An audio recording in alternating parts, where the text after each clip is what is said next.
for his address. I would also like to invite on stage CA Dr. Ashok Haldia, Chairman, ASSOCHAM National Task Force for Accounting Standards, Sustainability Accounting, and Integrated Financial Reporting, and former Secretary, Institute of Chartered Accountants of India.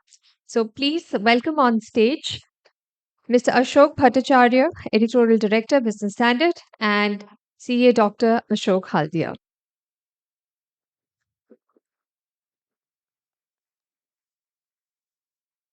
I would request Dr. Haldia to please present Mr. Ashok Bhattacharya with a plant. We want to thank him for coming here and we look forward to his address. Mr. Ashok Bhattacharya has a long running column, Rise and I Hill. He has set the bar for business reporting as a chief of bureau in the Economic Times in the early 1990s when economic reforms were introduced. We look forward to his insights on how this entire space has evolved over the years. Like Ms. Helen Brand has said, that over the years, corporate governance has changed because of more aware stakeholders, especially the external stakeholders, and we would like to hear his words on how he has seen the entire space evolving as well. I would now request Mr. Ashok Bhattacharya to please address the audience.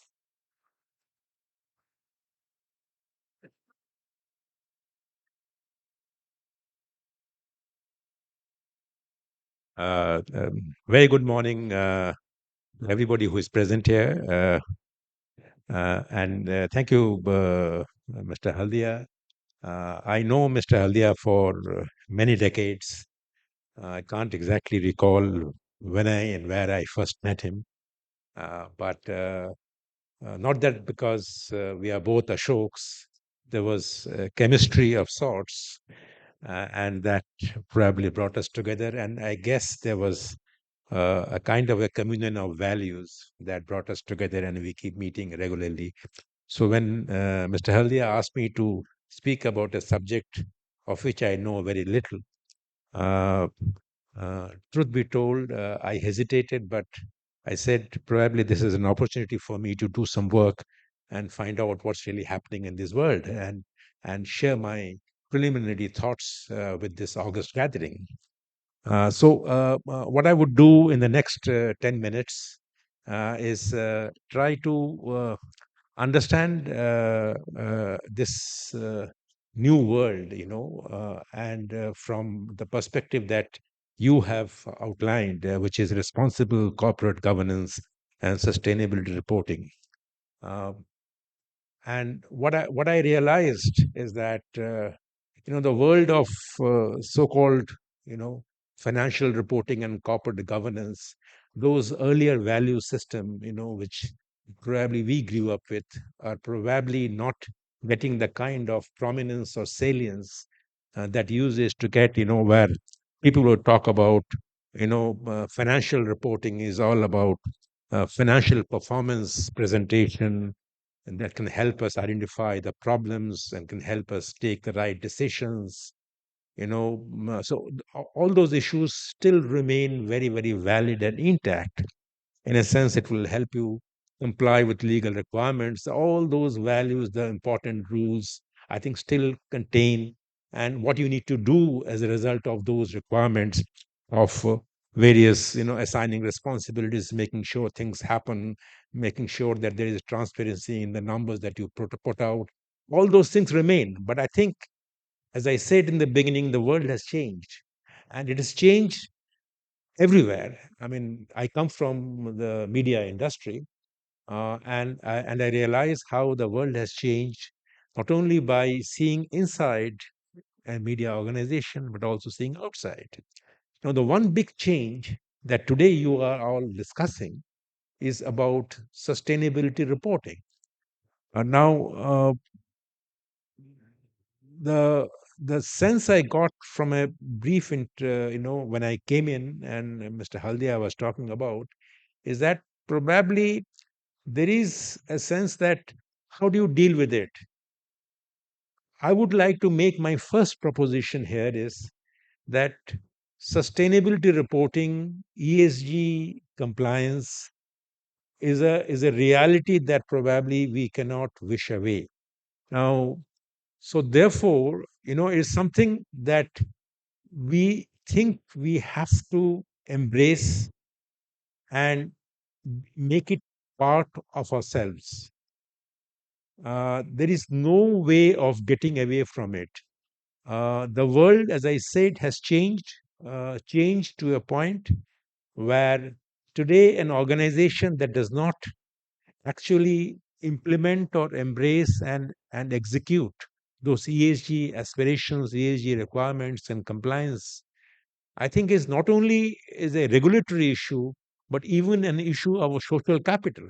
So, I mean, my first point would be that this August gathering of the accounting fraternity should must recognize that there is no way of any shortcuts here. I mean, you may find that well, if I do this, then I can reach my goals. If I do that, but there is no shortcut. This is going to be here, and so therefore, it is important that for variety of reasons, we must try to deal with this issue and see in what way we can achieve those goals and comply with those requirements. That's number one. Now, what do we need to do to ensure that those sustainability reporting requirements, the quality of financial reporting gets better in compliance with ESG requirements? Is the first thing that I find, and from outside, and Mr. Haldia asked me to give you a perspective from outside, is that I do realize that there is a leadership challenge there. And the leadership challenge is probably the biggest challenge, because right now you are not seeing the immediate results of what this transformation, this compliance of the new regulations will bring about. So if you are the leaders, and you are here, all sitting here are leaders, you will probably see that, oh, if I implement certain thing, what are my what are my goals? What do I achieve? Is there a bottom line impact to it? Or is there a top line impact to it? So, my sense is the leadership challenge is important in understanding that this reality is not going to change.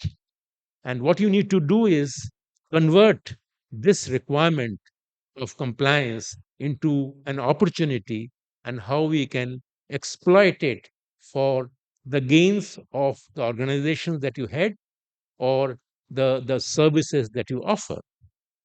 So that's a leadership change in my view. And it's important because there is sustainability reporting also has a good quotient of ethics. And so in a sense that leadership that is not acutely conscious of what needs to be done in an ethical way probably will have to revisit and go back to the drawing board, and plan its leadership approaches in a different way. So it is not easy, and organizations, I have seen, not only internally but also when I meet with people, and I find that the real hurdle is the leadership mindset change, without which this journey cannot be completed. Now, how do you make this this entire exercise a little results oriented? Because there is always this debate that to what extent will my this compliance, new compliances that are coming in, will undermine my development, my growth. Now, therefore, it is necessary for the leadership to acknowledge that it is not a short term game. It is not a 2020 cricket. It's not even a one day cricket. It's much more than a test match, actually. So, therefore, you cannot say that I will do X, Y, Z, but where is the outcome? How do I gain? How do I make sure? So, therefore, you need to go in for a longer term planning. It cannot be a thing like today you do something and you see its impact on the bottom line.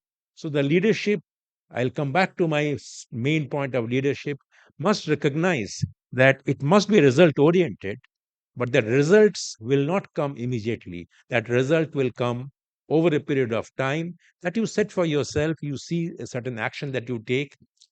That's very, very important to internalize and plan your goals accordingly. Point number two is, while you embark on this process, which is necessary, don't underestimate the the importance of communication.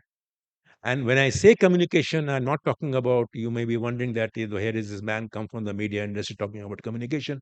Communication is not just the external world, which you are doing through the kind of reporting that you do, the kind of dealing with various stakeholders that you do, but there is a tremendous need for internal communication within an organization. And it is my experience is that while targets are set, policies are formulated, but we lack in communication.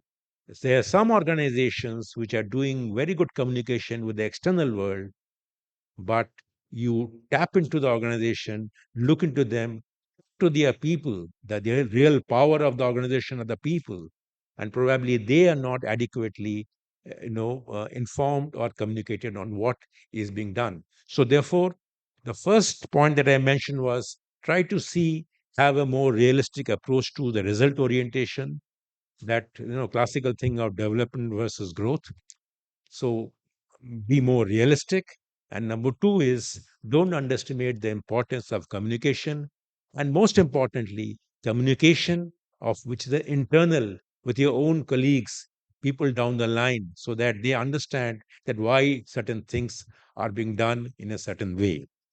The third thing, which is my final point, is that you should recognize the fact that dealing with the regulation and the regulatory agencies is itself a task, a challenge, and it is becoming even more formidable, challenging.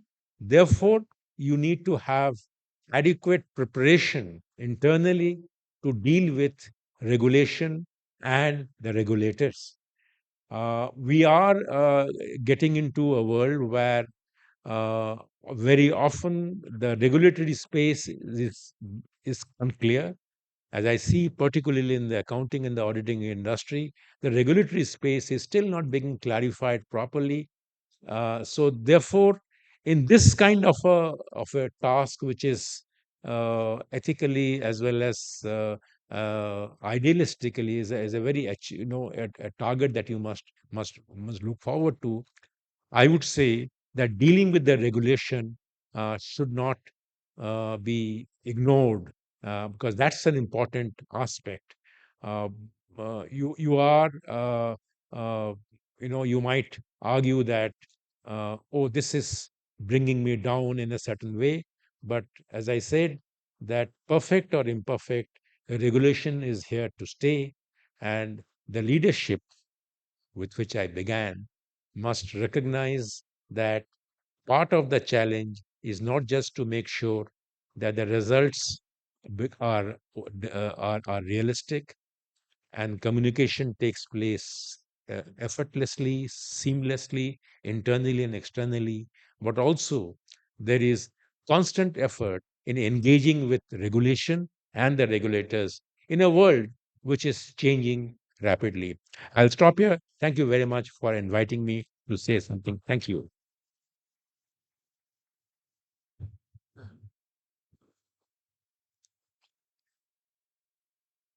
Thank you, Mr. Bhattacharya.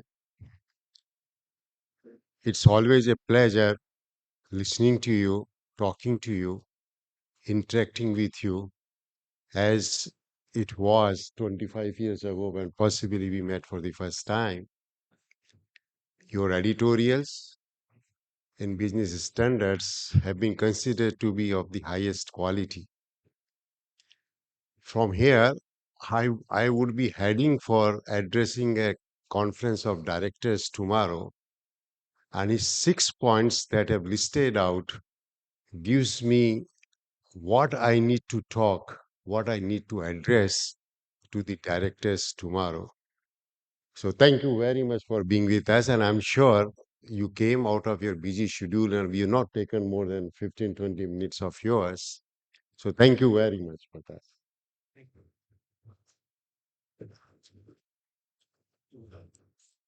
I would now request Dr. Haldia to please present memento to Mr. Ashok Bhattacharya. We want to thank him for coming here, and this will be a remembrance for the talk that he gave here. Thank you so much for coming here.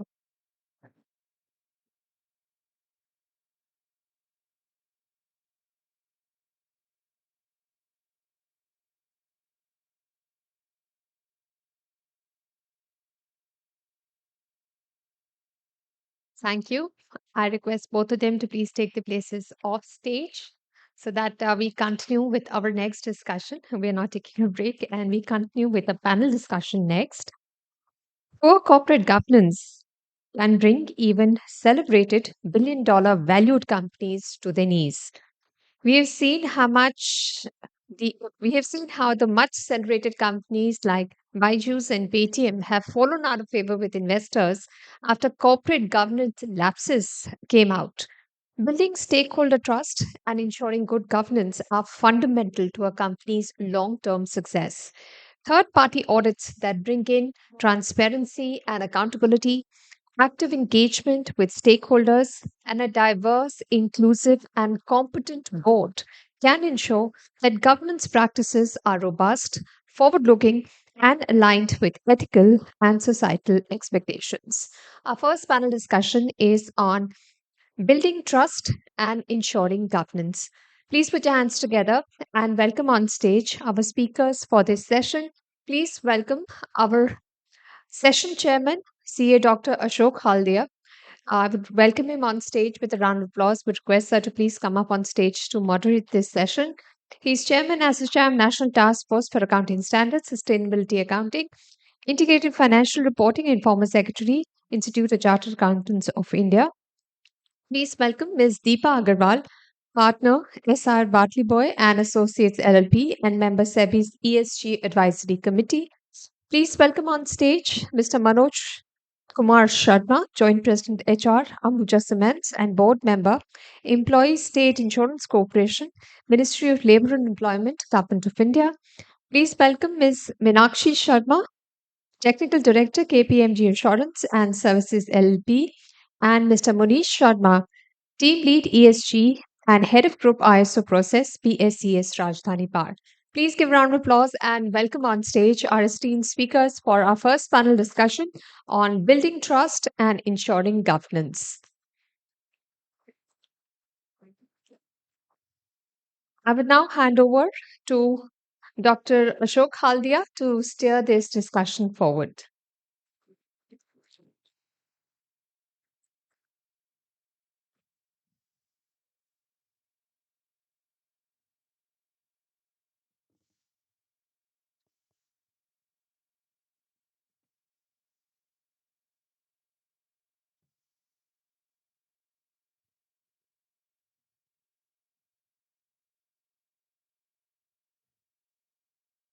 Ladies and gentlemen, good morning once again. We are on in the panel discussions, something during which we will dive into specific aspects of responsible corporate governance and the sustainability reporting. We have, as you have heard, distinguished panelists. They have they are experts in the subject. They practice the subject, unlike me, and possibly more knowledgeable, and may contribute more to the knowledge and practice of the theme that is building trust and ensuring governance. What I would say is only focus on building trusts, because what we are talking about is the responsible governance, which would mean that you governing for the stakeholders with a commitment to ethical practices. Now, when the world stakeholder comes, the trust automatically comes in, because unless you build in trust, you will not be able to work for the stakeholders. And even if you work for the stakeholders would not derive comfort in what you are doing, would not rely in what you are doing. So what is important is that not only you believe in responsible governance, but you also deliver and you communicate and you deliver with ethical practices. As Mr. Bhattacharya, those 5 points very important, and I believe those are some substance of the responsible governance. What we often do sitting in the boardrooms, we talk as to we should behave like what Bhagwan Ram behaves. But moment we come out of our boardrooms, go to our executive rooms, and when we talk to our managers, we said, to hell with the climate change, to hell with the ESG concerns. I want outcomes. I'm concerned with the bottom line. Now, moment this hiatus comes in, it means we do not believe in ourselves, what we say and what we do, and that erodes the trust. And when it happens, the message gets communicated to the entire organizations. And therefore, the ESG or sustainability concept doesn't ingrain into the blood of the organization. So with that is, I believe, is the trust, building trust is most important. And we have the panel which would deal with all these aspects, starting with what the responsible governance is, what the law is all around, and then how that is actually practiced. As I said in the beginning, in the ESG, the governance is the most important. Someone who coined the concept of ESG possibly faltered at one place. He should have coined it at GES rather than ESG, because if there is a governance, then environment and social aspect would already be in place. So with that, I would first hand over to Ms. Deepa Agrawal, and she will take us through the broader aspects of the governance, its legal uh, perspective. And the way we have structured is we have about an hour to spend with, an hour to spend with, and maybe the each of these panelists would say take 7 to 8 minutes as to what are those critical points, thought thinking points that they would like to share, and then maybe we'll open for the question and answers. So over to you, Ms. Deepa. Thank you. If you're okay, I can.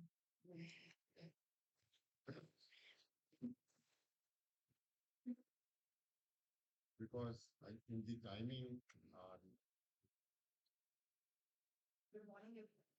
And good morning, everyone. Thanks to SHM, Dr. Ashok Haldia, and everyone, my esteemed colleagues here. So I'm quite glad that SHM has organized this timely conference, and it's a very important topic. And Sir rightly said that ideally it should be GES, so starting with governance and then comes environment. So I understand that we have a time limitation. So how I'll structure my next 7 to 8 minutes is talking about some of the regulatory changes, how what are the regulations around, I think everyone sitting in the room has heard about this sustainability. ESG and sustainability are used interchangeably, and India is the first country which has coined the PRSR, which is a mandatory requirement for reporting, starting from 23 because it became a mandatory reporting, and then moving to the for the 1,000 listed companies, and then introducing assurance from 24 onwards. So, just talking about the sustainability report, I think everyone is familiar about it is very much part of the annual report, and stakeholders are quite focused on what companies, what kind of disclosures companies are making in the report. Whether it is something which puts credibility, that is something the next ask of the stakeholders. So therefore, what is happening is regulators across the globe are framing standards. So I'll simply explain. If you look at the international structure, the ISSB, which is constructed under IFRS Foundation, they have introduced two standards, IFRS S1 and S2, which is your reporting standard. So the way you have your reporting standards in your IFRS or Ind AS or accounting standards in India, similarly you have the sustainability standard at the IFRS level. Now that comes to your reporting. They were already issued in June 23. And as on date, when we are speaking, approximately 40 jurisdictions are in the process of either adopting or adapting. When I say adapting, they are customizing, they're making changes, or many of the jurisdictions are adopting. The second bit which has happened is the assurance. So all of you are aware about that assurance is something very critical. It adds credibility to the underlying information. How will the stakeholders rely on what the companies are presenting, pages and pages? How will they actually realize that the information which is being given is credible? And therefore, SEBI made it mandatory reasonable assurance. And you would have already seen top 150 companies have obtained reasonable assurance.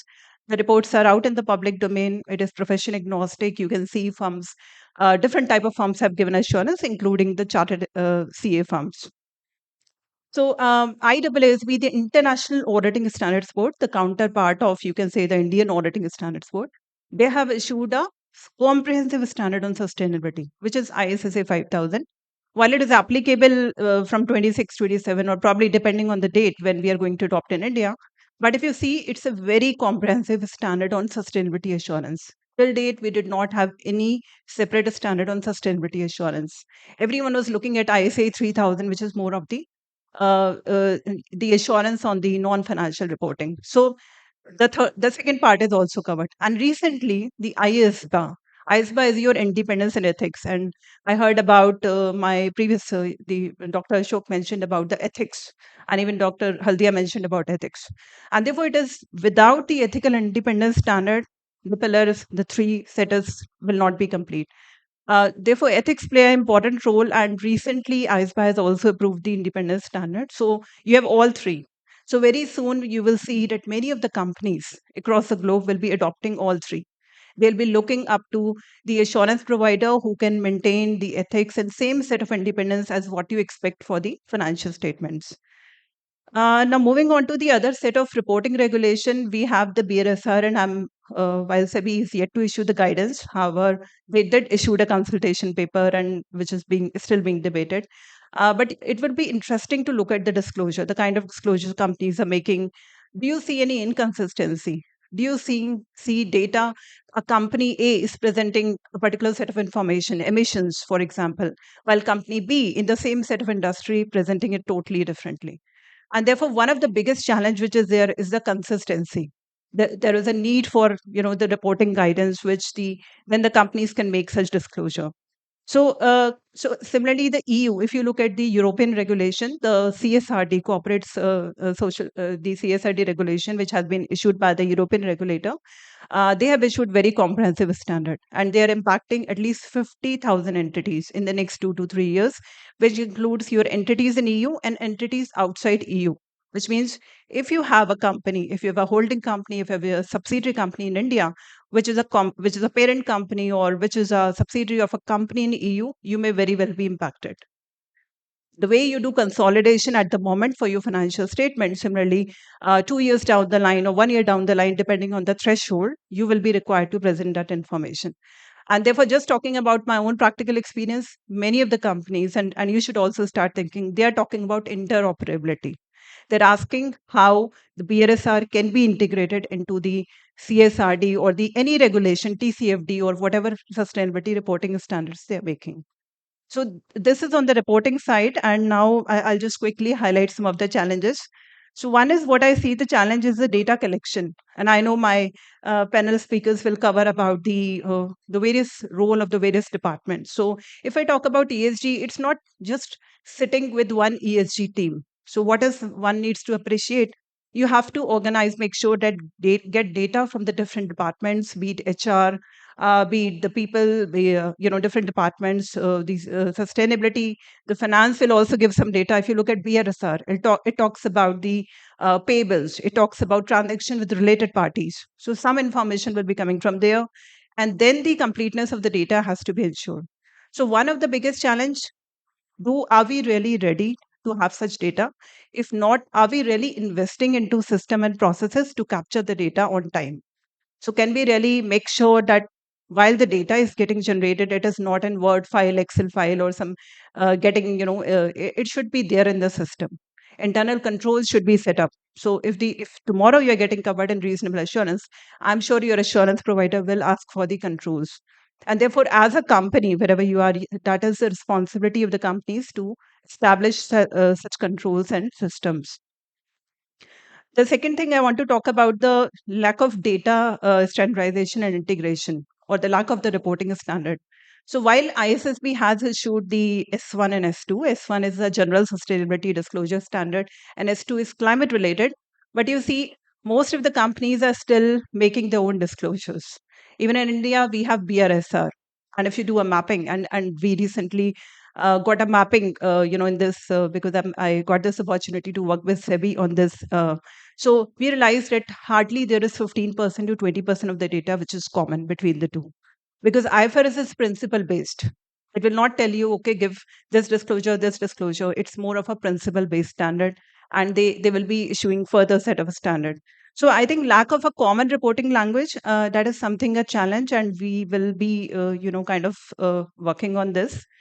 And the third one is the supply chain issue, the value chain. I'm sure everyone is sitting in the room, you would have heard about this value chain issue. So SEBI did mandate it, and as per the current LODR regulation, all the companies which are there in your top 250, based on the market capitalization as on December 2024, will be required to provide value chain disclosure as part of the annual report for their value chain entities, which means process of identification, getting the data from the entities on which you do not have any control. Now, those are not your component, unlike your financial statement. How will you get the data? How will you make sure that the data which they're giving to us is fine, is complete, is accurate? How many suppliers do you have? Okay, I have a supplier list on April, but how do I deal with it? The supplier list can keeps on changing. You may have a new supplier by the end of the year. So those challenges are there, and how such measurement can happen. And I'm telling you, because I'm also a technical advisor at ISBA with one of the board members. So there was hard an entire day's discussion which happened on the value chain entities. How do we ensure independence for the value chain entities? How do we get the data as a preparer? How do we provide the assurance when the assurance being discussed? Even currently, also, if you look at the companies carry the scope 3 emission. Scope 3 emission is the indirect emission, which is there is no direct way to measure, and there are a lot of challenges. So this is just to highlight, and everyone is grappling with this challenge, but this is another biggest challenge which needs to be thought through and think about that how the company is going to make disclosure. And I just want to give one additional thought here, that if the company can make some estimate, if the company is making some estimate, adequate disclosure should be given in the sustainability report. So if you are going to if you're covered in that value chain disclosure requirement for the coming year, for the next year, you need to start thinking how you will collect the information. And if the information is not available, what estimates you're going to make. So that is something which one needs to think through. The other important point is it is also important to appreciate that it requires the involvement of the audit committee, those charged with governance. So sustainability, as everyone mentioned, that is a reality. So it's not going to be confined to the ESG committee. It has to be through the look at by the same set of pair of eyes, the way financial information is being dealt with. And very soon you will see that the regulators will also start talking about the connected financial reporting, which means connection between your financial and non-financial reporting. Therefore, it is very, very important to appreciate and to understand what is happening for the sustainability reporting. So I think this is one area where we need to invest. It is still evolving, I would say. So one needs to invest time, impart trainings, make sure everyone in the organization understand what kind of collaboration is required. Do you need to move to data analytics? Do you need to engage with have some tool to capture the data? There are a lot of tools available in the market, which you can explore and which you can see. Deepaji, So I think uh, as you rightly pointed out, there are roles of different parts, the organization, audit committee, and others. And then we also have independent directors and also board as a whole, yeah, and also what's taking place, what are developments that are taking place around the world. So maybe I'll switch to sure. Ms. Meenakshi, and maybe later on we come Yeah, to you for more yeah. questions. So thank you so much. I'm here if you have any questions. So Thank you. there Yeah, is so much to talk about. There are due diligence yeah, regulations of the European Union sure. Thank you. which have to be complied with, and so much to talk about those. Sure. Thanks. Uh, Very warm welcome and good morning to all of Haldia Saab, all my panelists and people who have come and spoken ahead of me. I really like when I speak at such forums where, you have a financial arm also, kind of co-doing the event on sustainability or ESG with you. So we have ACCA here. And I think half of what I was supposed to say kind of, goes away with that. There was something which Dr. Ashok before this had said that people to understand and we believe me. I'm a consultant, and all those who are ESG practicing people or doing corporate ESG sustainability roles get this more often. How do we convince our top management or our board that money needs to be spent here? We need to showcase it to them that money will be derived out of it, right? The fact that ACCA comes here when people are talking about sustainability, right? And I come from a workplace where I've got loads and loads of chartered accountants all around me, right? And now everybody is asking us on what does this mean? And they're trying to get into it. So the fact that money is after it, people have now understood. And, the times that we have just come out of the biggest pandemic that human race ever faced, that has actually taught us that this is much, much more important. And that's where, really, if you ask me, ESG has gained a lot of prominence post this epidemic that has come to us, when people have really realized, when lives were gone, businesses were shut down, and everything came to a halt, that this is important. And with that, all the changes that even Deepa spoke about, the IFRS standards, sustainability standards becoming a part of accounting standards, all of that, I think now probably you do not need to spend so much of time convincing your board or convincing your management that this is important, because nobody can say now that we can live without it. Linking it with corporate governance, I think that's what Mr. Haldia asked me to kind of talk more about. Governance or corporate governance, I think 5 to 7 minutes, you just forget about it. We can't even touch it. But having said that, let's kind of relate it to the board, and something also which I generally speak everywhere. Coming from a nation that we are, governance, corporate governance, sustainability, and sustainable way of doing things, that comes naturally to us. We are not learning anything new. The way our lives have been, to kind of use every little bit to the last bit, that is us. We are not like the West, who use things and dump it where all of you know, all of us know, right, where they are getting dumped. And then we are putting crores of money to kind of redo something around it, make it more sustainable. Probably then again our Western counterparts would use it, and I don't know what will happen. All the regulations around it, I think they're just trying to help this cause. Probably more education is needed there than to us. But are our boards realizing this? Yes, they are. We are seeing a lot of change in the way the boards are working, the directors are working. Uh, any of you in corporate roles would know that the setting tone at the top is the prime responsibility of the board. You forget about everything else. As it is, poor guys are very much worried.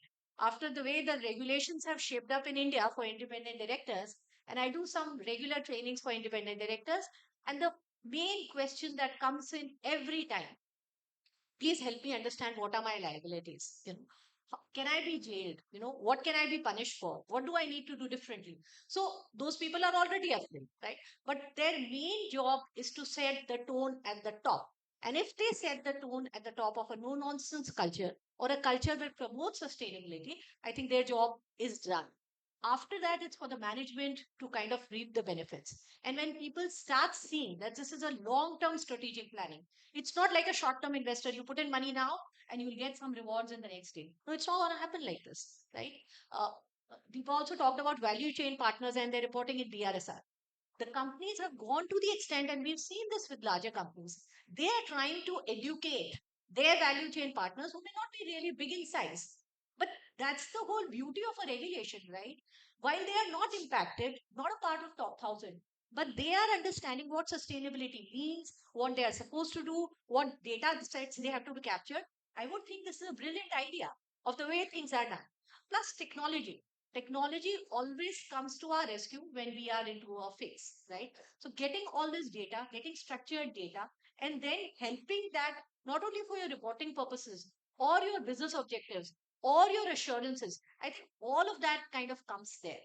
So governance and ESG or sustainability can never be two things. If it were said that it could be GSNA or GANS or ESNG, please do not forget, nothing can survive without governance, whether it's governance as usual or is it corporate governance. And I think uh, before before the last 3 4 years, if you were to go there, when people talked ESG, they only talked about environment, right? And before 2013 or after 2013 to 2020, in India, ESG meant CSR. And before 2013, CSR meant only philanthropy, right? So changes are coming in, but people are realizing that ESG or sustainability without governance cannot not grow or bring in the right set of values, or even kind of usher the sustainable goals within us. And if we do not agree or respect what we are trying to do, the world is watching us. And we have seen many corporates just fail because they were not able to keep in times what was being done. And I don't need to name those companies, all of us know them. So I think governance has to be embodied as a part of us, and all of the rest of the things will fall into place. Thank you. There has to be tone at the top, but then tone has to also percolate down to your entire body. That is also very important. I remember when we were looking for a line of credit from International Finance Corporation, and most of you would have dealt with these multilateral, bilateral organizations. And as a fundamentally an accountant, I tried to read what that agreement was. It frightened me. It had compliance on ESG part so extensive and intensive that I thought I would never be able to comply. So what I'm saying is that ESG was there, but ESG was never, uh, you know, taken seriously. Everybody used to sign those agreements because they wanted a line of credit. And unfortunately, that practice is still prevalent. And that practice is still prevalent with the large banks, I'm not like to name, with the large financial institution as well. And when I interacted with the top leadership of the IFC in the US, I said, this is not the agreement I'm going to sign. You want me to comply or you want me to contradict? You want me to alter, to default. If you want me to comply, have interaction and then see what is practical, what is feasible in the current context that we live in. And believe me, for the first time, they modified the contract. So that what I'm trying to say is that realization was there, but we have moved far ahead in the process. It has evolved and evolved to a great extent. We have from BSES, Mr. Munish, and his job is possibly far more important for us as to how do they practice this ESG and sustainability and in a power utility. I have an exposure, I have an understanding of the power sector. I know what does it mean in terms of sustainable, environmental, and social and the governance aspects. So maybe if you can take us through those critical points as to first two things. Have you been able to move in terms of ESG compliance? And if yes, what were those most critical factors? Thank you, Dr. Haldia. Thank you, SHM, for this very timely event because a lot has been spoken about ESG globally. And when it actually comes to the world's largest democracy, which is India, uh, it certainly plays a major role.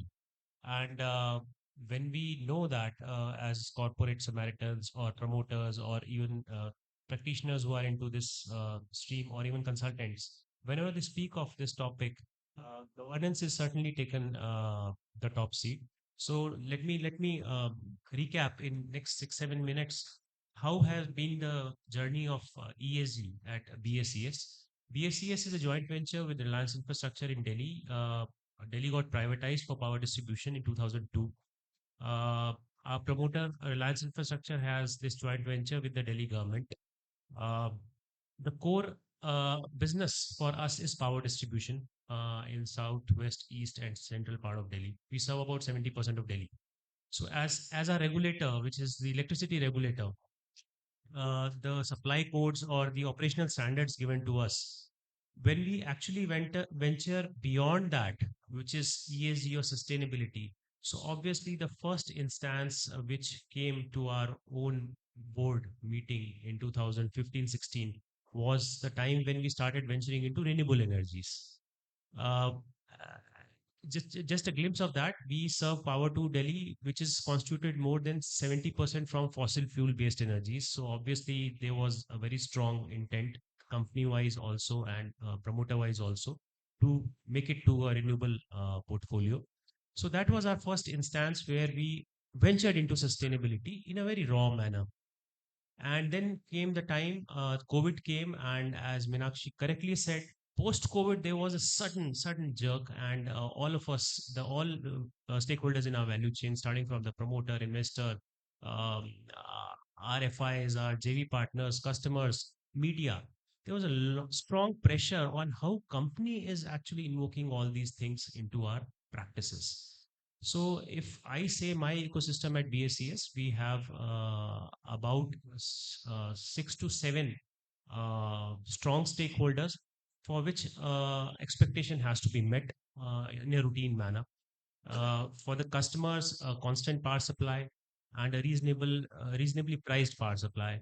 For a promoter, returns have to be there. For JV partner, definitely the social aspects are more important. For our bankers and institutional community, the returns and sustainability of the business, financial viability of the business is a must. So bringing all these things together and making it a case was a very strong thing which at BACS we have learned. And yes, the only thing which made us happen this in past 2 years, 3 years since we have started submitting the BRSR is that we have been able to build that level of trust into it. So, as it has been said, the trust seems to be a subjective word, but yes, when it comes to non-financial disclosures, you first need to have that level of trust. Then only the acceptability would come from all the stakeholders. So quickly on the ESG journey, we though directly BSES is not falling into the SEBI's directive, but our promoter Reliance Infrastructure certainly does, and we constitute about 80% of their top line. We started publishing BRSR in year 23-24, and 24-25 would be our third year ultimately. Uh, the kind of challenges which we initially got for the first year, most of them have been much spoken of. But yes, it was how do we embrace sustainability into our business, because ours is a public-private partnership, and when it comes to everything boils down to cost and regulations. It is much away from the futuristic approach that we certainly wanted to do a lot for the society. But when it comes to delivering our operations, we first need to focus on the recovery of the costs which we have incurred. So how do we actually make it upfront? So there comes the management will actually. What Ashok Bhattacharya ji just said, leadership came in front. Uh, Very clearly, it was discussed that whether we need to put sustainability into our functional approach or the fundamental approach. So functional approach means all the operations, all the gimmick which we keep on doing, a lot of EV, a lot of renewables, uh, which can be showcased in the future as a sustainable practices by any company, a leading company, or the fundamentally, whether we need to engrave it to all my 17, 18 departments within the company, so that whenever they think for the future, the plan for the future, they have that thing ingrained. So we went for option number two. Fundamentally, we have ingrained sustainability into the system, which have actually made us help now that we have reached a platform that we are practicing the sustainability reporting also in a more lucid manner, in a more clear manner. There is no, obviously, there are pressures in terms of getting the data collected. There's a lot of sanity checks which are internally required. There's a lot of transparency issues which we need to face internally, and we need to also showcase to our stakeholders. But when it comes to that, we have put that level that this aspect has been put into the fundamentals of the system. So now individual departments have also come forward and started giving their data.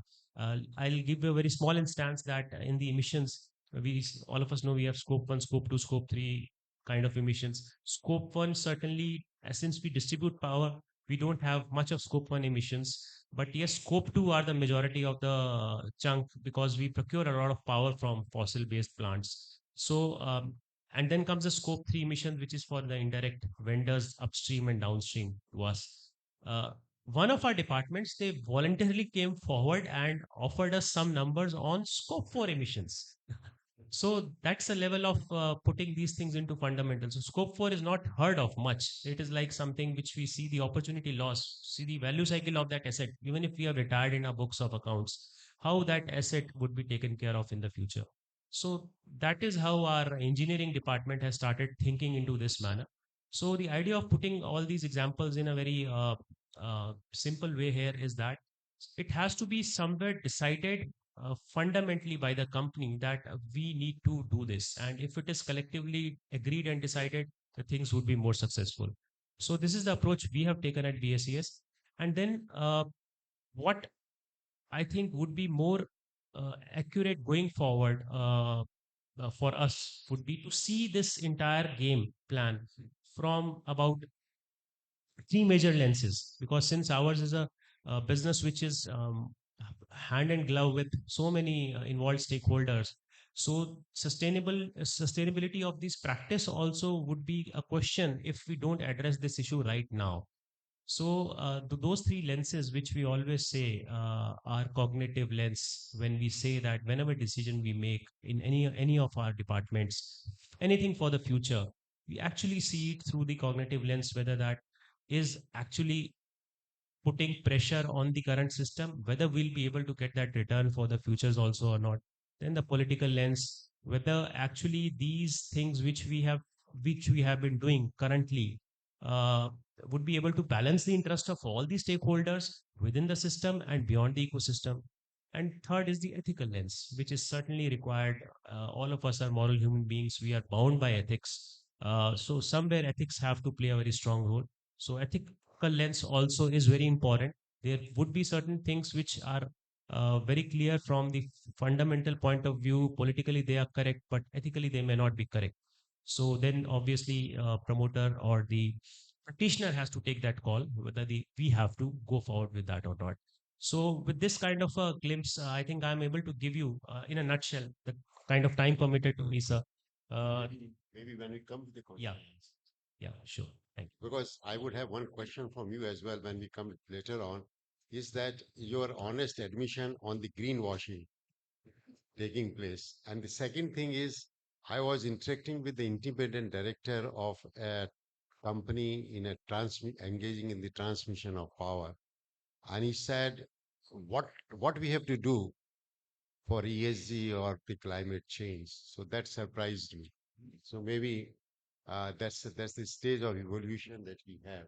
And now the one of the most important topic that I feel is how do you permeate what you think at the board level down to the organizations, and that must come through your HR strategies, HR policies, HR development, the culture, the ethos, and ingraining those culture and ethos in the entire part of the organizations.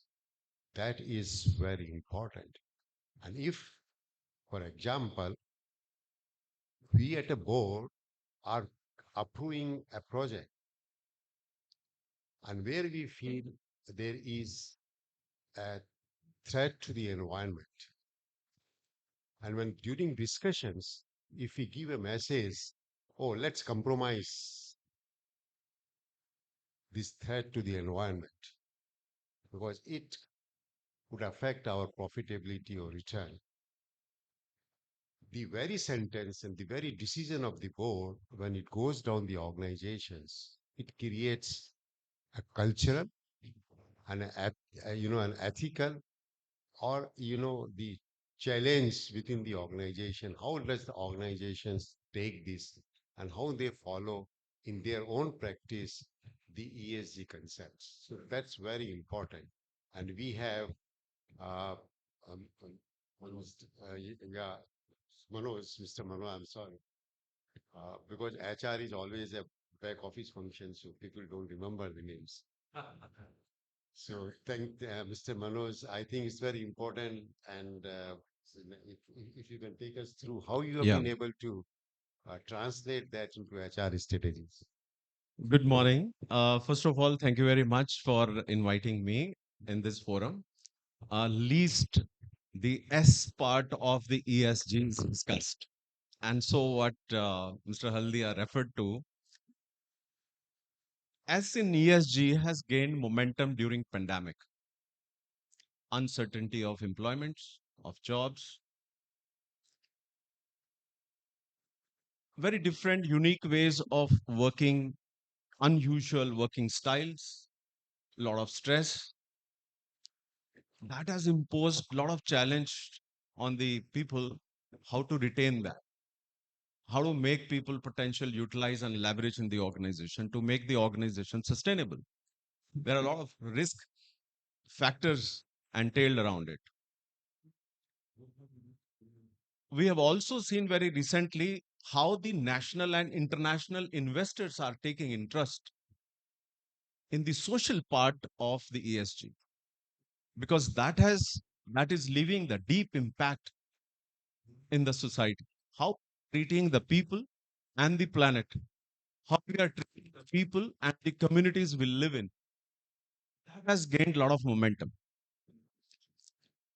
Social parameters in the investment decision making, how the investors are turning around to see that this will decrease the investors' confidence, damage the reputation of the organization. We have seen many organizations during the project stage. Mr. Haldia, very precisely said about the projects. Projects has not gained the initial approval, the social approval, and they just died because the organizations were not very critical and sensitive about the S part of ESG. How we did it, I'll just explain in 2 minutes. It's very important to see that the cultural part of the organization, how we deal inside. Now, if I put it just the responsible word written in the back here, the responsible corporate, the responsible governance, the responsible sustainability, and the responsible reporting. Now, when we use the term responsible, that itself is a behavior that we would like to be demonstrated by each employee, whether that is permanent and rest of the permanent. There is an internal regulation in the country. BSR is already there by the SEBI, the Loader 2015, that has entailed the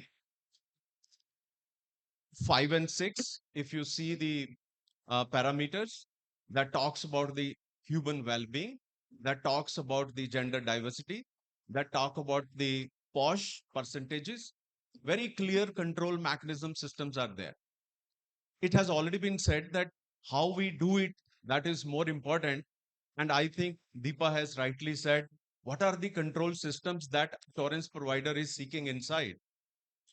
Now, assurance is the baseline of any governance system. And what control systems you have inside the organization, I think that sets the ball rolling when you try to set the KPIs for the senior management, especially on ESG. If the organization is very sensitive about it, definitely it has to be embedded in your natural process, natural way of working, the way we do the business, usual way of doing the business. It is not something we are doing differently to do this. No, the investor is very sensitive about it. When we were seeking the investment from Qatar Prince in the Mumbai business, the electricity business that we acquired from Reliance, they were very sensitive about ESG part. And there were almost 4 hours discussions on S part of the ESG, how we are dealing inside. What are the cultural sensitivities? Now, when we say about the culture, there are only 2 parameters, very important parameters. The transparent communication. What is the transparency you are keeping? Are we reporting somewhere in the portal? Are we putting it somewhere in the outside? Are we hesitating, or we are ready to share our data to the outside world? And how we are celebrating the success that we are achieving out of the ESG, making our communities partner to it. I think then your culture prevails. Inside the organization, your health and safety is the top important, because lives are very important, very sensitive. Human life is very, very important. The chairman has to be sensitive about it. My chairman is. Human rights, employability, employee turnover. My chairman is very sensitive about it. Not one person should leave. My all potential people. We have a list of people, they shouldn't leave for the sustainability. How I can assure my board? I have to face my board. 4 or 5 boards I face almost every month. Now, these are the, I'll not say the challenges. These are just way of life. Earlier, the HR used to be the backseat. Now HR has come in the board. Now suddenly, the HR has also started talking about what is S in ESG. Can you let me know how I can contribute as a HR person? Now the HR community, when they start asking about S in ESG, I think the ball starts rolling there.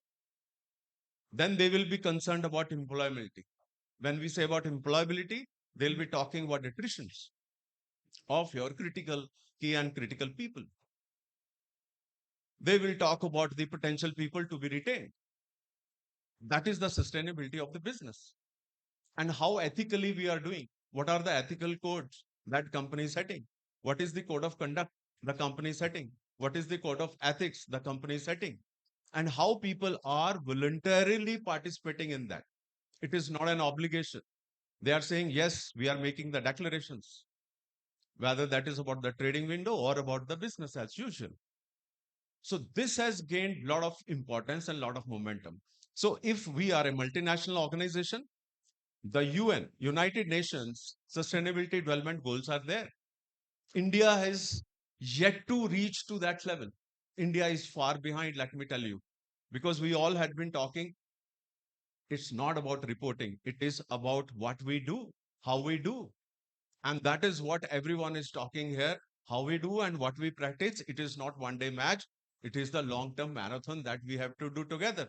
We have to be mentally prepared for it. UN has also formulated B plus HR. business plus human rights.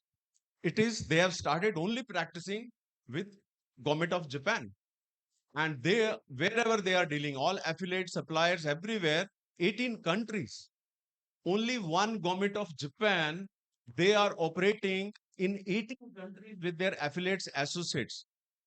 It is taking a long time. India has to go a long way, Haldia Saab, to reach to this momentum. Forget about our BSR, the SEBI reporting.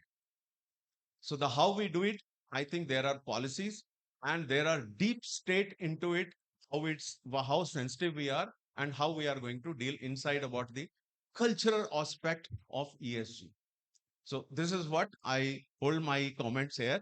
And maybe if there is any question, I can answer. No, Thank you very much. very useful. Uh, the how the industry would be made to practice what the law would require. The SEBI, the entire requirements have evolved over the last 15 years, but still SEBI doesn't have an enforcement mechanism. Hopefully, next 3 to 5 years, they will follow. SEC US has already formed a task force for seeing the enforcement of ESG requirements. We have been seeing the violation of human rights driving away the investors from the companies, and so the child labor. That's we heard both from the BSCS and also the experience Ambuja how they have been doing it. But let us also look into some reality, because what we are doing good is good, but what we are not doing is something we need to learn from. There is a risk. Losing an opportunity is also a risk. Seeing not an opportunity into a risk is also a risk. What are the financial institutions? And I'm saying based on my interaction and the experience, and not so long ago. You go there, they do some kind of ESG due diligence, they sign a loan agreement, they put certain requirements, conditions to comply. That may also include that at some point of time, you will be regularly monitored in terms of the compliance. Now, what is the quality of that monitoring taking place? What is the quality of that compliance taking place? Is the signing of the agreement is simply for taking the finance and also giving that compliance report or monitoring report internally or with the help of a consultant? I'm sorry, we have two renowned consultants sitting along with us.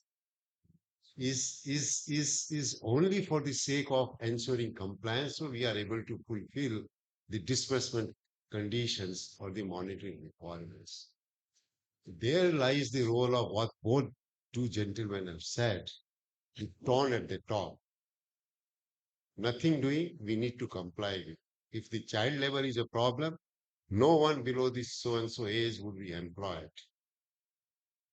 And ESG is nothing new in India.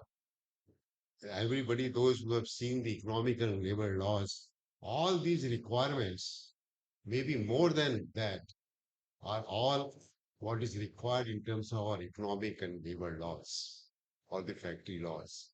But we have not been following because there is a tone at the top is not there, the culture is not there. Aldeaji, Meenakshi had said that how it has transitioned ESG. Yeah. You know, we used to think about ESG as a social activity, Yes. philanthropic. And now people have started understanding ESG. That it means business, it means success, it means sustainability. Now we have another 10-15 minutes. I will leave it for the question answers. You please ask the question, name from, and just be a brief questions, because I want to be fair to the next panel. Because if I curtail their time, then your lunch time is curtailed. So it is in your interest to be brief and also panelists to be brief in their response. Thank you. Yes. Say, in India, we got 70% something here, MSME, small and medium enterprise, and they don't follow any law. For them, the survival is the main thing. For survival purposes, they cut down the cost and each and everything. That is a problem. What we are talking about is the only for the big enterprises. That is why what people were saying that most of the data is purchasable for the sake of compliance. They will just write down the letter that we have. So possibly your question is, what does it mean to MSME? Am I right? Yes. But the thing is, whatever data we are trying to collect, it belongs to only the big companies, not to the small companies. So anybody from panelists would respond, or I respond? Anybody? But Data is still left. yeah, but some of them would fall into the value chain, right? And that's where, and this is coming from practical examples where we are seeing. So this is an example from an OEM. Okay, so this OEM may not be in the top 1,000 list, and as you rightly said, doesn't have the resources to kind of pull that data, do sustainability in its real aspect, right? Until and unless it becomes business crucial, like he said, right? Investors have started asking you, no, this is not going to work. I was talking to another company and they said, while we are into financing electrical companies, my business itself is ESG negative. What do I do and how do I do? So things like that. But we've seen that the larger corporates to whom you will be value chain providers will be supporting you in doing that, right? So while we do understand that it becomes challenging, but once it becomes part of your business, and which it will one day, it is started to do that, it will become a part of your process, and then you'll have to do it. But right now, I think the larger companies will support the smaller companies, or for whom you are the value chain providers in doing the And necessary and the data. other than what you said, what is also important is that all of us can contribute to our ESG in our own ways. So MSME, maybe they have their own sphere to see in terms of lighting. There are many other greenery, the source from where you buy, and all that thing. So you can apply the spirit of ESG even in the MSME. I say as an individual, we can. You know how many water is consumed in the production of a one jeans pant? 800 gallon of water. 800 gallon of water. Now, and we know if everybody says if the next world war is going to be, it's going to be on the water. Water. Yes. That's going to be Now, water. if you are conscious about as an individual, I don't think anybody would like to from tomorrow would have to have a jeans pant on. So all of us can contribute in our way. So another question. On MSME, I must compliment ASSOCHAM. They had conducted very specific seminar on the corporate governance. I think that's a level of awareness we all have to make as a corporate citizen. Maybe through ASSOCHAM, CI, FICCI, there are so many forums, those are there. Being part of Government of India's lot of policy reforms initiatives in many forums, mines, power, ESI, everywhere. So I found that MSME is the top pedestal now. Government has a special focus on that, and government is aware about that where they are. They have to focus so that whatever we are talking about, law is applicable everywhere. MSME, you have very rightly said, there is a concern of survival. So they are least concerned about the labor laws also. So we are trying to find the ways to flex how in the today's digital world these can be flexed. We had series of meeting with a Ministry of Labor also with the new labor codes. We have requested and they have agreed to flex those rules in the interest of MSMEs. We can take another. Yes, please. Uh, I'm Priti, and my organization does a lot of monitoring and evaluation. And part of my question is coming from we did an evaluation of it earlier. So, and it is also in continuation what was said over there. So, Deepa, you talked about the issues in getting the data, but what about the reliability of data? How to ensure that in nationwide or organizations wide. And secondly, I think we have been very beautifully. I really like the way the panel is here, which covers all holistic aspects for this responsible governance. Uh, Other challenge is there is a cost involved with ESG, which larger organizations, it's easier to accommodate, whereas when it comes down to MSMEs or even further small scale organizations, so which one should prioritize is a challenge. uh, what are the indicators or how you would set those organizations should go for, because as we are seeing it is essential and it's not very far from what our own core values are talking about. So I would like you to talk a little bit about how to percolate it down to the bottom of the pyramid tree. Thank you. Thanks, Kriti, right? So thanks for raising this valid question. I think, as you rightly mentioned, not just the data collection, the reliability is a bigger challenge. And probably the assurance will come at a later stage. It is for the companies, first of all, to make sure that the information is reliable. Now, how can that happen is to establish systems to make sure that first of all, the training should be given across organization. And I'm sure Mr. Manoj and Mr. Munish would have undergone through when they are presenting the BRSR report. I think you rightly mentioned that probably the larger organization have the capacity and the bandwidth and the ability to provide those training, but it's important to even learn from experiences. So I think reliability is definitely very, very important, because without reliability, there's nothing.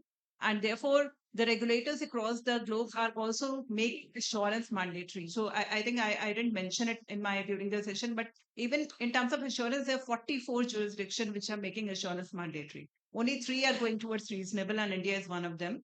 And therefore, the whole question is coming on reliability. The second point you touched upon, the how do will it will percolate through the smaller set of organization. So even the current regulator thinking is, and I can talk more about the regulatory side here, they are very much sensible around it. They don't want to make it as a more of a burden for those organizations. They want to take a glided path. So even if you look at the assurance, it's in a glided path manner. So it's very important through the value chain component, the companies, the larger companies, to invest, as what Pinakshi mentioned, in their trainings, in learning from them to understand why this is important for your organization. If you look at the current PRSR also, they talk about how sustainable practices are being adopted by your value chain partners. So that is something is very, very important. And probably if you want to add. I like to add just in one line. Uh, we did data digitalization. I wish I would have shown you the mobility application. It's all integrated. It's the real time data of my all 40 plus plants in the country. 40 manufacturing plants, 60 projects, all data live, it is coming. And that is how the reporting becomes easy for my company secretarial department also. Second, about the cost. Now, the cost on S is not very significant when we say about the people practices. It's on the E part. 15 years back, there was a Supreme Court ruling about the disposal of your effluent wastage. Now they have made a common places where the MSMEs who are having hazardous processes, they can dispose rather than a larger company to have their own systems. So it is on very subsidized rates for MSMEs. It is about the awareness. That is what I complimented ASSOCHAM, that they had done that awareness session. In fact, I was also part of it, and people had shown a lot of interest. It was, I think, in the collaboration with the IM Bangalore, right? So it requires a lot of awareness to know the small portion of, say, ESI, since I'm part of it. A lot of people are not aware that their children can take the benefit elsewhere as a migrant labor. So that is there in the application. Government has already provided. So these questions which you are coming, I'm so happy you are asking. From this forum, I'm able to say and advocate that awareness is the most important. Everything is done. Majority of the things have already been taken place, but we are not aware that what are the benefits those are available to MSM. And I think when you look at the cost, you're focusing on the cost. You're not trying to think about The investment focusing on on the that, benefits. the return on that And investment. benefits on a long sustainable basis. There is a concept which is now greatly evolving, is a return on integrity. Right? If you work out return on integrity, possibly you feel that playing along with the integrity is far more important than bribe, corruption, etc., etc. The last question you had asked, and then maybe then this is your last question. Yeah. I mean, and all these distinguished speakers would be here, and they may leave their coordinates with all of you. And maybe later on you can touch with. I'm sorry, because we will be cutting with the, maybe during the course of lunch you can interact with them. Yeah, Yeah. I am Aditya Mathur. Well, there's a lot of questions relating to the cost only. Well, in compliance with various principles listed out in BRSR, there's a definitely a cost involved, and this cost is added ultimately to the product.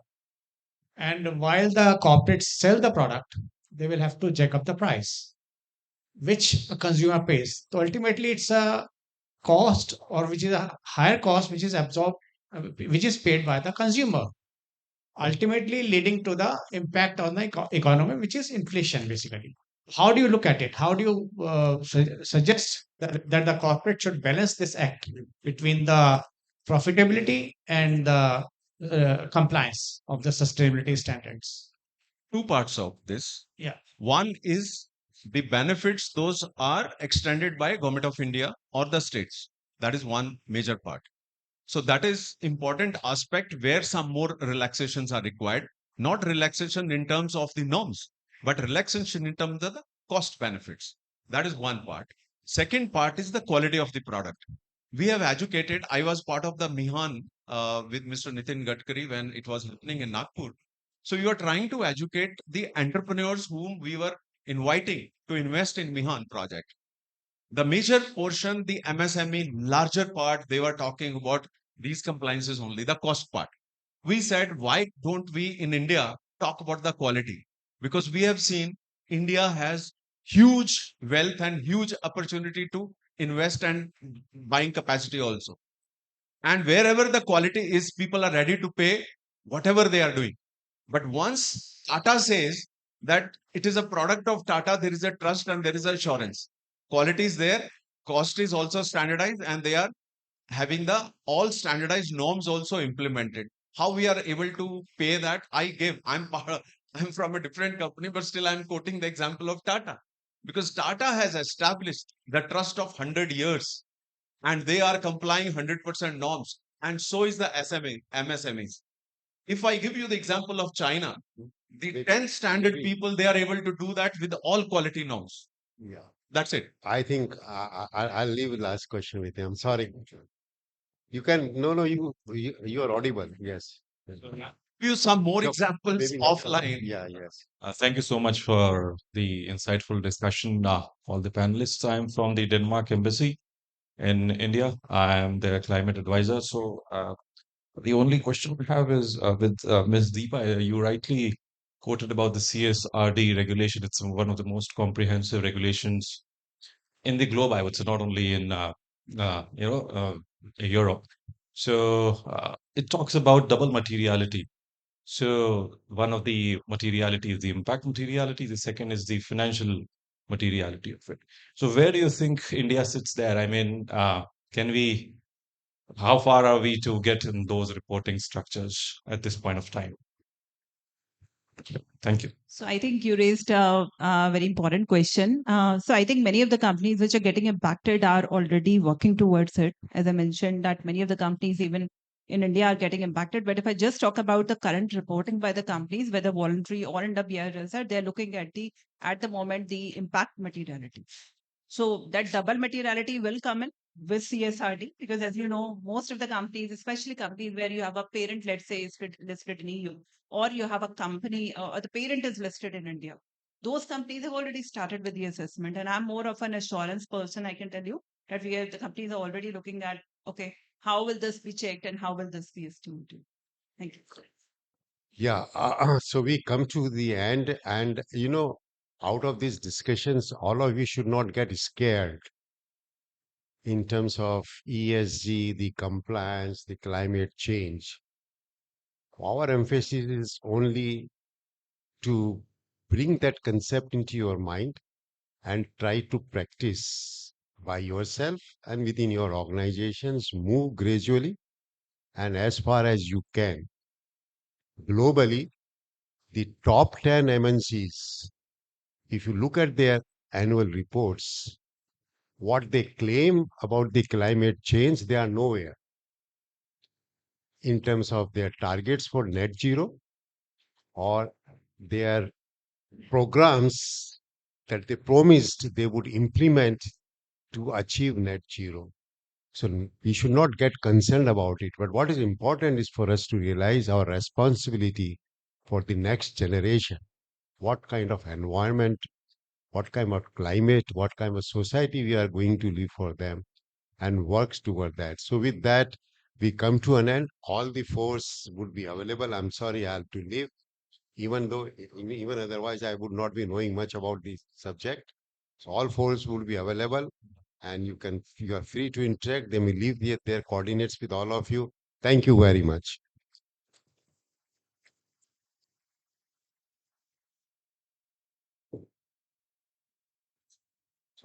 Thank you to all our speakers for sharing their insights with the audience and patiently answering the questions. I would request Dr. Ashok Haldia to please present mementos to our speakers. We thank them for their presence here. Request you to please present a memento to Ms. Deepa Agarwal, partner SR Bartley Boy and associate LLP and member of SEBI's ESG advisory committee. Sir, memento for Deepa ma'am.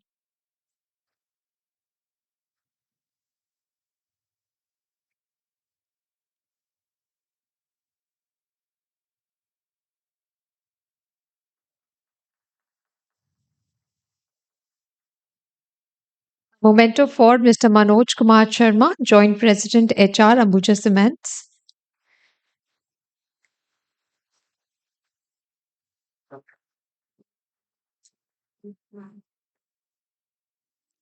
A memento for Ms. Minakshi Sharma, Technical Director KPMG Assurance.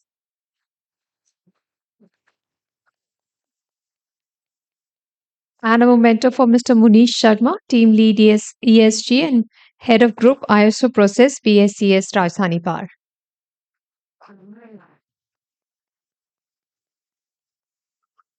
I request all of you to please gather in front of the tables for a group photograph. Group photograph.